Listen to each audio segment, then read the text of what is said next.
Through our series of segments on organic gardening, we hope to give you a better understanding of some information that will help you formulate maybe your own opinions of organic gardening, but also of practices that you can comfortably use in your own garden and landscape.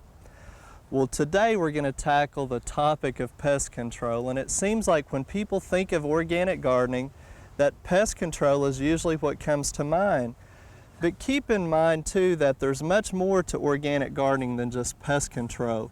Remember, we've already covered topics on cover crops, composting, and organic fertilizers, which are all considered part of the organic gardening process or procedures. Well, first of all, let me tell you about a term called integrated pest management. Some of you may have heard about it earlier on in the season when we talked about integrated pest management in the greenhouse.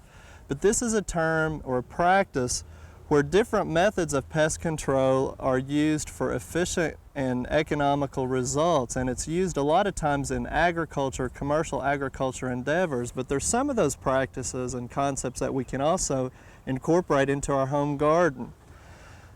Really, the first thing though that we need to remember is you've got to properly identify the insect and determine, is it truly a pest or is it one of the good guys, one of the beneficial insects? And if you don't have references that show pictures or you're not comfortable with that, remember you can take the insect and part of the plant maybe that it's feeding on or that it's on into the county extension office or to your local nursery professional to get them identified. And then if you find out that it is a problem pest, you need to come up with what is called an action threshold, meaning is it just going to chew a few holes in the foliage or is it really going to destroy or destruct our plant? If it deems necessary control and you can't just hand pick it off, then I like to think of it as pieces of the puzzle in the control. And remember, those are cultural, mechanical, biological, and pesticides.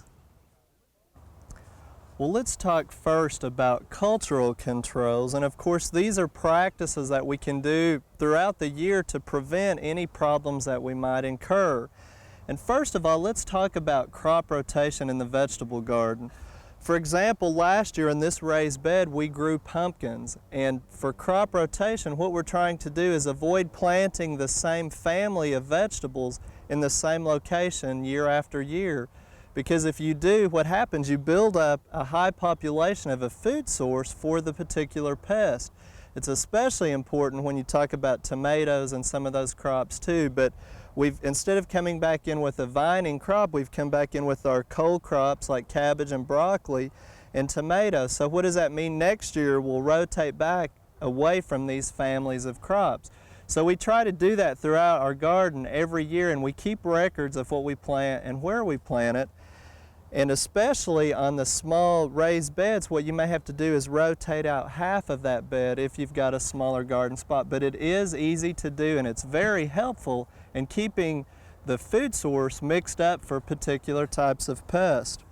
Now, of course, another big problem that we try to keep under control is weeds or just sanitation.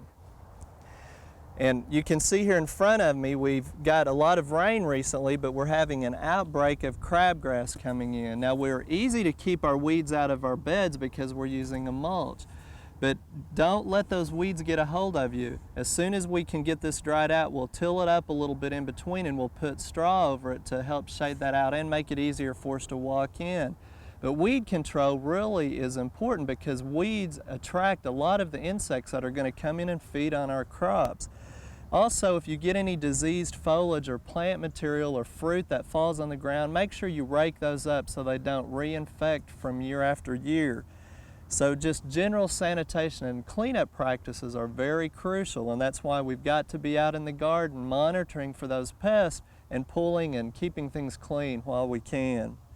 Another good practice that is considered cultural is soil solarization, and we've talked about that before, where we're taking a clear sheet of plastic and we're just laying it on the ground during the hot part of the summer, and we let that sunlight go through the plastic to heat the soil temperature up to try to kill out or minimize some of the insects, maybe weed seeds or nematodes or soil pests that might be in that particular area.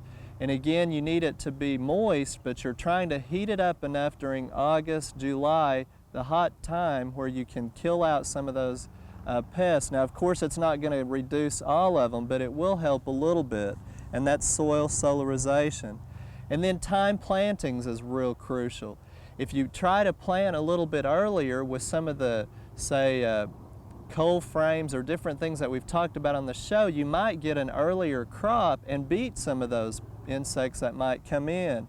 Now, we've gotten behind in one of our areas on planting some of our watermelons, so we are at the peak of the time where the beetles and squash bugs and everything are going to be coming in, so we're actually going to be creating the problem from the start. So try to make sure you're real crucial and accurate on your time planting so you can avoid some of the insects at their peak times.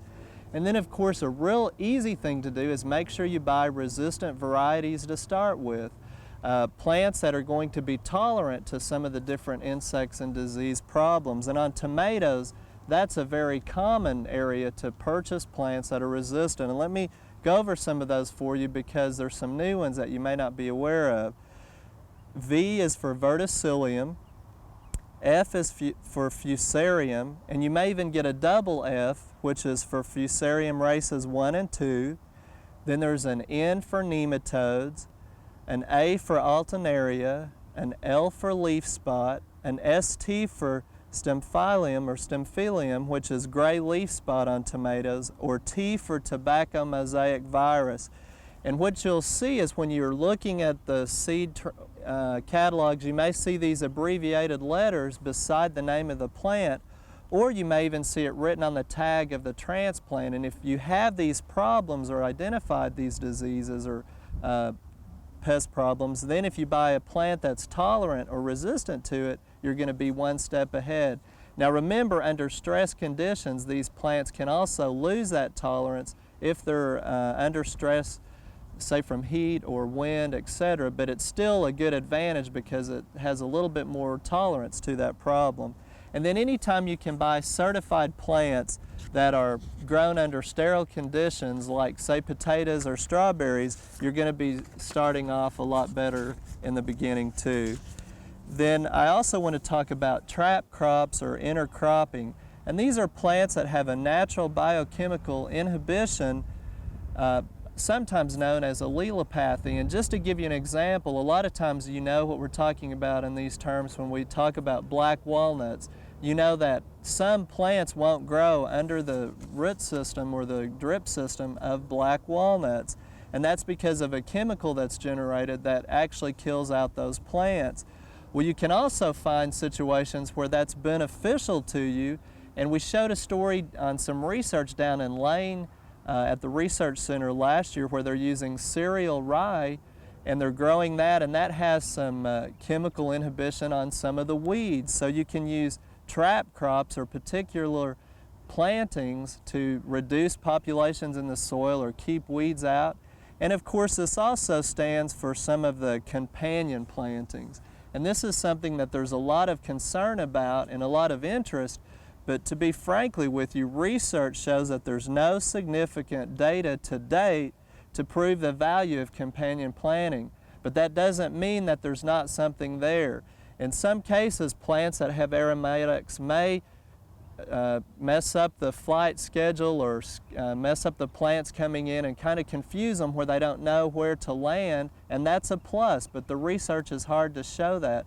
Some of the plants may have flowers that will attract beneficials, and that's even more promising. But one of the most misunderstood examples of companion planting is with marigolds.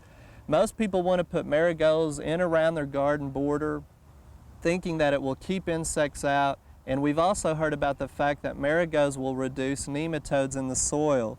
Well, let me clarify that for you. First of all, it's only French marigolds that work, and the genus species is Tagetes patula, and we've got that spelling on the screen there for you, but there's many different varieties of French marigolds like Nemagold, Petite Blanc, or Queen Sophia, to mention a few.